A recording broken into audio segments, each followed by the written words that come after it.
Last time we met, we discussed the three factors that can affect the solubility of solutes in solvents.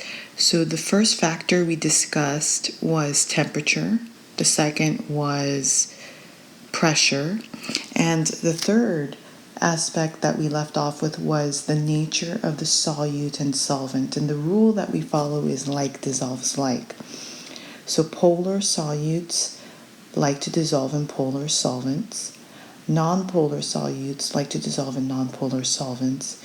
And ionic solutes like to dissolve in polar solvents. Let's go ahead and go through each of these examples. So in our first example, we have dimethyl ether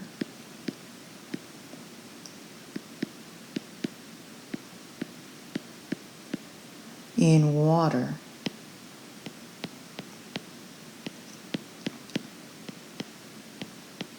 Okay, I didn't draw the full structure of dimethyl ether, but let me go ahead and do that. So we have our methyls on each end connected by an oxygen.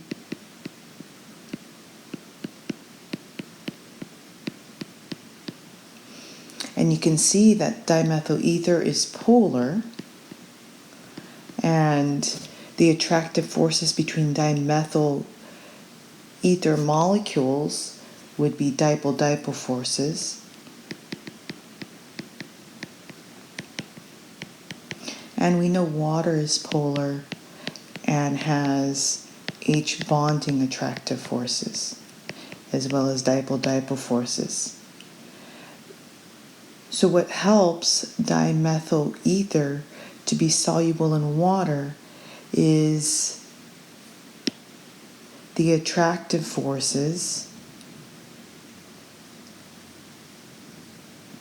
between both molecules.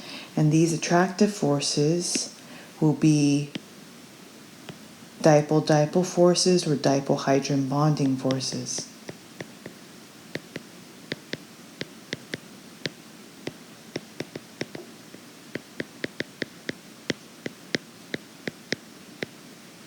So individually, as pure liquids, each of these have dipole-dipole forces. So it won't take as much energy for them to mix since they already have similar intermolecular forces. The second is dimethyl ether is polar and water is polar. So both are going to be soluble in each other. In the second example, nonpolar solutes dissolve in nonpolar solvents. So the example I have here is chlorine. And we look at chlorine, it is nonpolar. Between chlorine molecules, it will have dispersion attractive forces.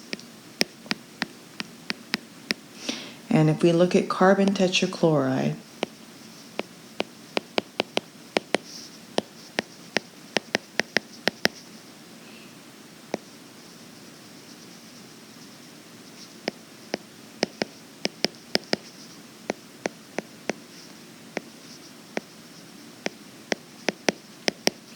we can see that it's nonpolar. Every time a tetrahedral there's a tetrahedral arrangement around your central atom and all of the atoms are the same, it's going to be nonpolar. And carbon tetrachloride is held together by dispersion forces. Hence, these two molecules, chlorine and carbon tetrachloride, will mix through dispersion forces, through an interaction of dispersion forces.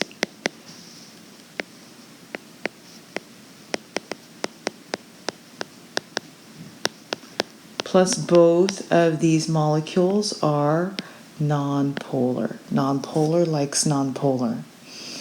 In our last example, we have an ionic solute like KBr.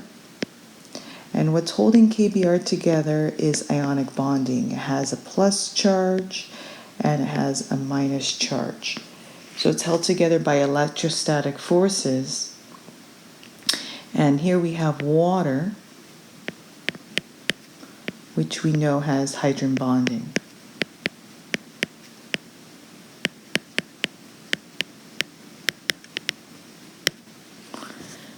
So when potassium breaks apart in solution and bromide breaks apart in solution, it's held together in water. It's made soluble in water through ion dipole forces, which we're going to talk about more later.